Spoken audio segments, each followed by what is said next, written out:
Hello, and welcome to another episode of Zilog and Moto, where I learned something I didn't previously know before doing this video. Seems like that happens pretty regularly, and it's actually one of the main reasons why I like doing these videos. There's always something new to pick up on or know about, even with 35-year-old video games, it seems.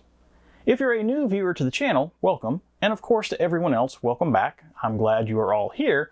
But for those new viewers that may not be familiar with what I'm trying to do with Zilog and Moto, every week on the channel I'm picking out a game from the English language libraries of the Sega Master System, Genesis/Mega Drive, Sega CD, and 32X, and then doing an in-depth review of the game, complete with not only gameplay footage captured from original hardware, but also a look at the box and manual in an effort to try to recapture that feel of what it was like to play the game back when it was new. And I must point out, I said English language libraries, so I'm not limiting myself to just the games that were released in the United States. There's also going to be plenty of games that we did not get here, instead originating from Europe, or possibly in some cases even South America. This week's game, however, is not one of those European titles, and in fact it's a game that didn't even get a European release, with it only making an appearance in North America and Japan, along with its subsequent Game Gear port. And that game is Micronet's Junction, which was released in North America in April of 1991 after being delayed from what would have been a simultaneous release with the Japanese version that came out in time for the previous Christmas season in 1990. Now I said Micronet there, and that's technically true, as Micronet was both the developer and publisher of both the 8 and 16-bit versions of this title. However, Junction is not originally a Micronet game. Instead, Micronet did something that Sega themselves did more than a few times in the early days of the Genesis in regards to Capcom IP, and that Sega did do exactly twice on the SG-1000, and that was licensing the rights to create a port of a game from Konami, who at the time was busy trying to keep Nintendo happy, and as a result would not act as a developer or publisher of a game themselves for a Sega console until almost 1993. When they managed to break free of Nintendo's exclusivity arrangements and released both Sunset Riders and Teenage Mutant Ninja Turtles: The Hyperstone Heist.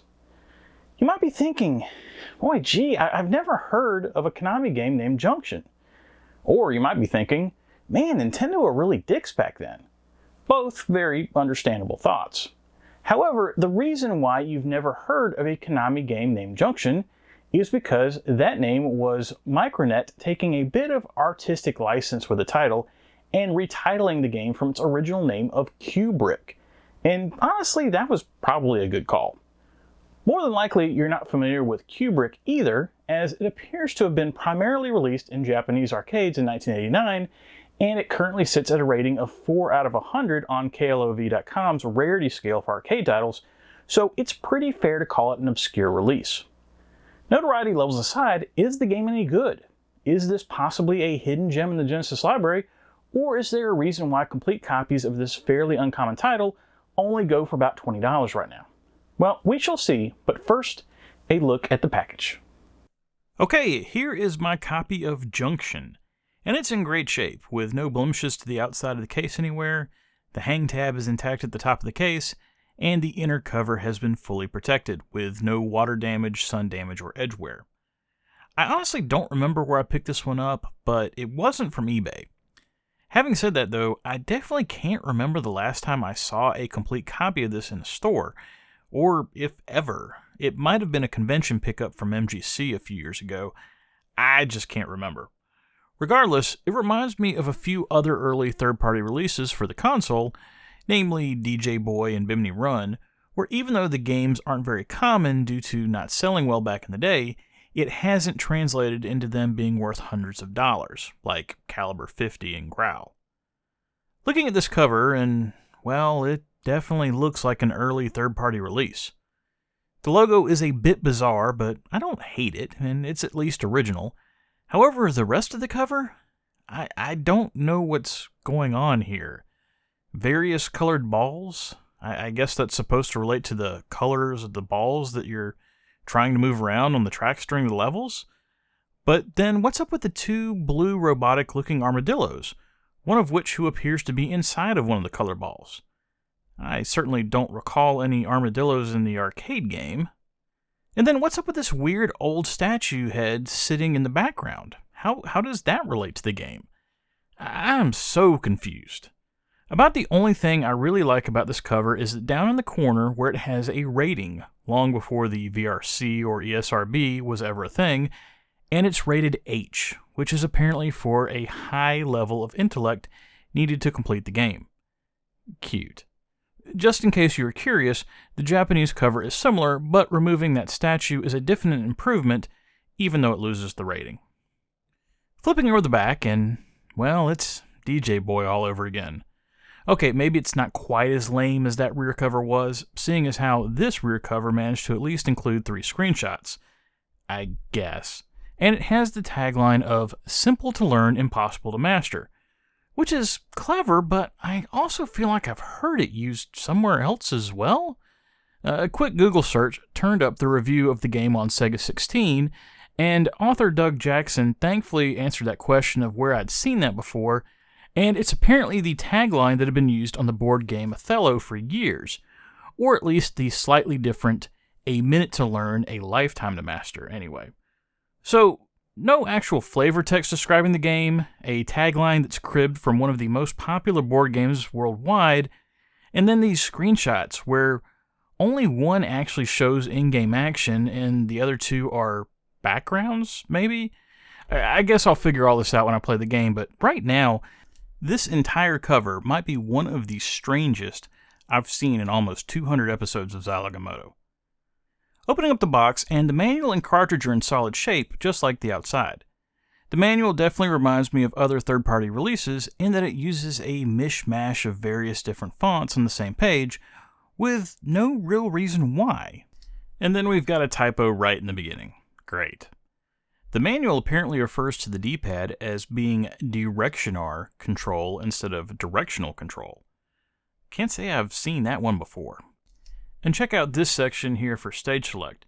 Not just are 3 different fonts used, but 50 looks different in the same section. Other than the formatting weirdness, the game is explained, which I guess is all you can ask for, and at the end there's some screenshots confirming that the shots on the back are indeed just the blank backgrounds. So I guess that's nice? Okay, this section's wasted enough of our time. Let's get to the game and see how it compares to the arcade version.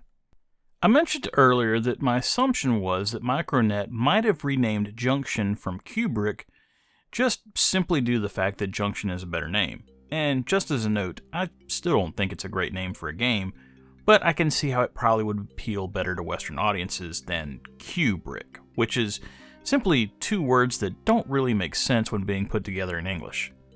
However, upon booting up Junction for the first time, you figure out pretty quickly that Micronet had another good reason for renaming the game, and that's because it is arguably not Kubrick.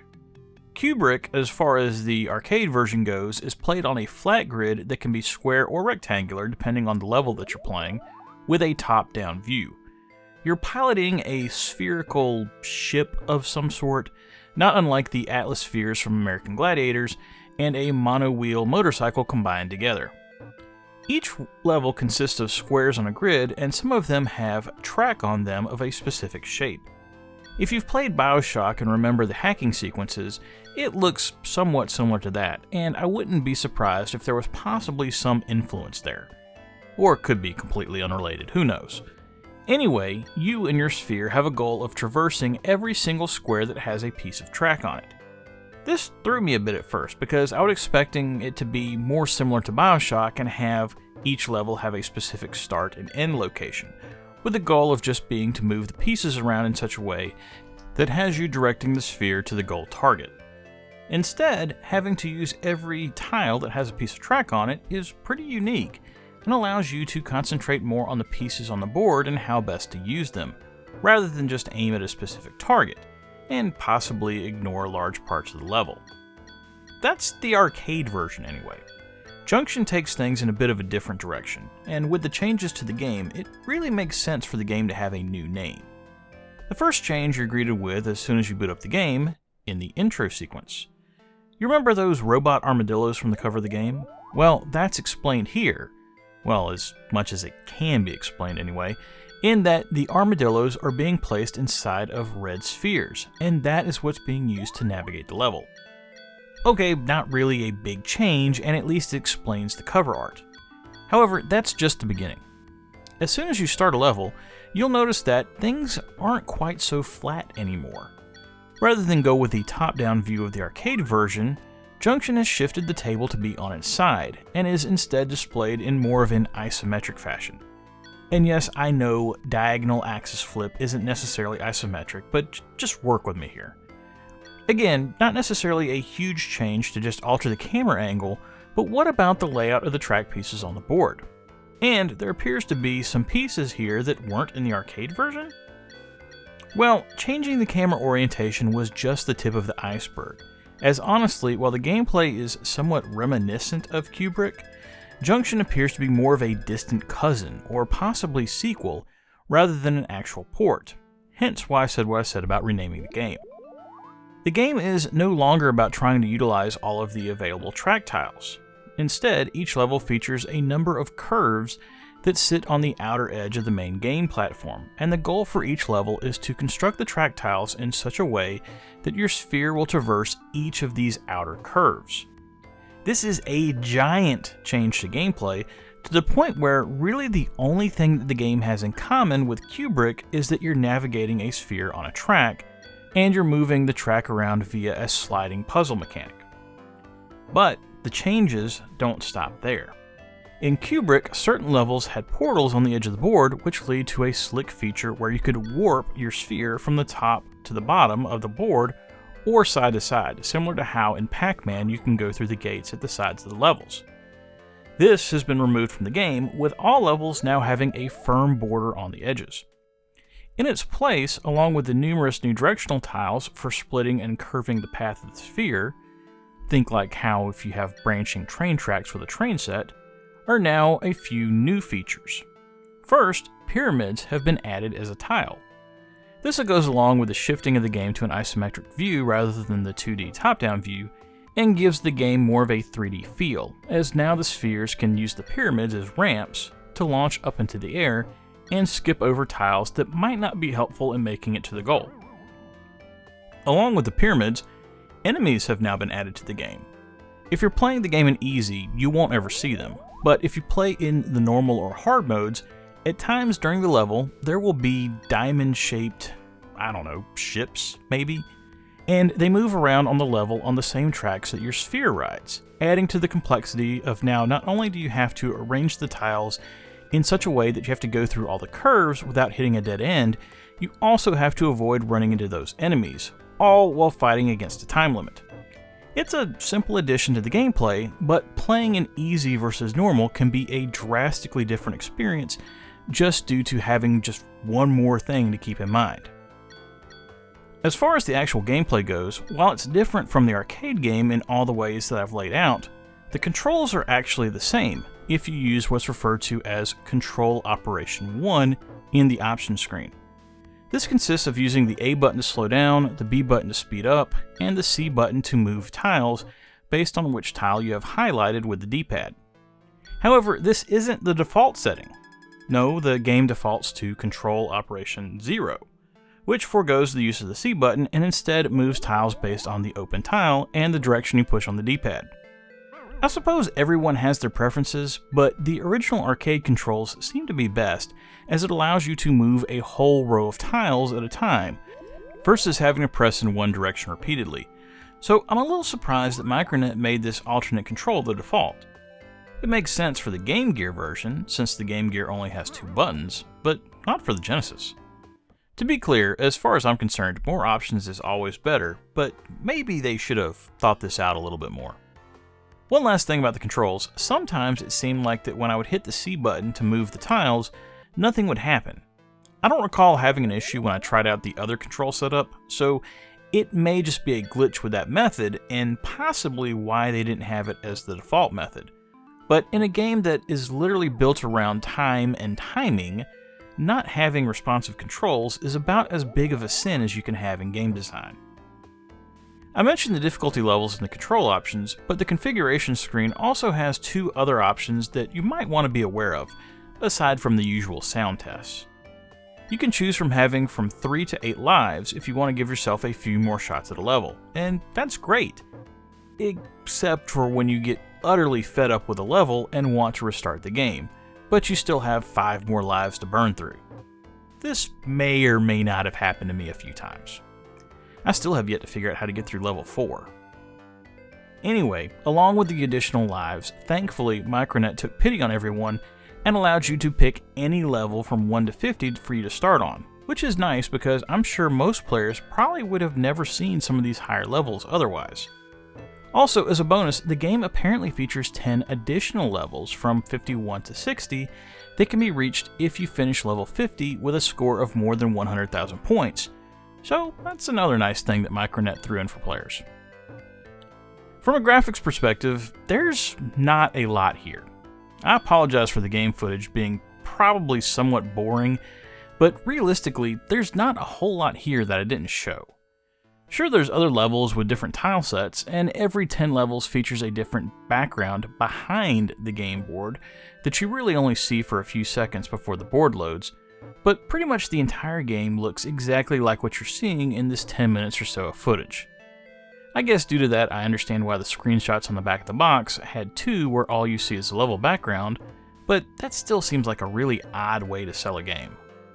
The backgrounds look fine and have some nice animations for the few seconds that you see them anyway, and then the rest of the game is simply just looking at the different variations of the game board over and over again.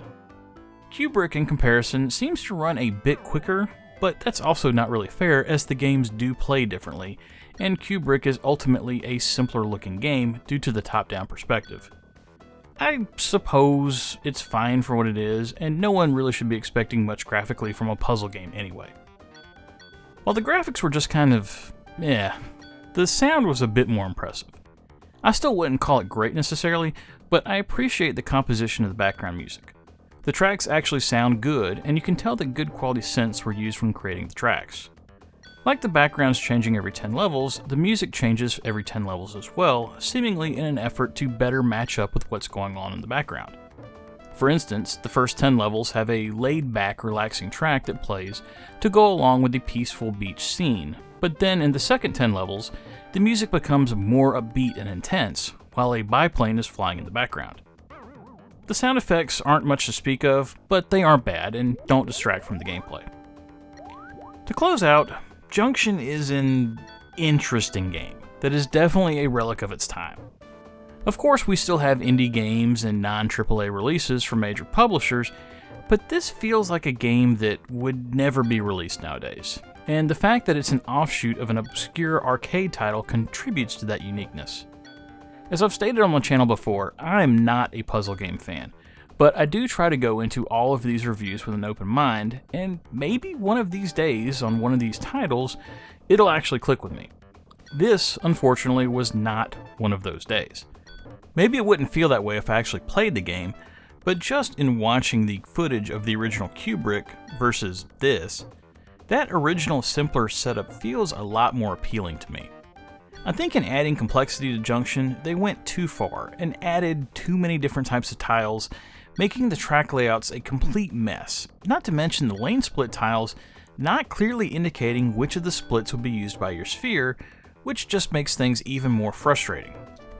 And I didn't even mention the power-ups that were added to the game that seem completely needless and more of a distraction than anything, when you already need to fully concentrate on the track layout.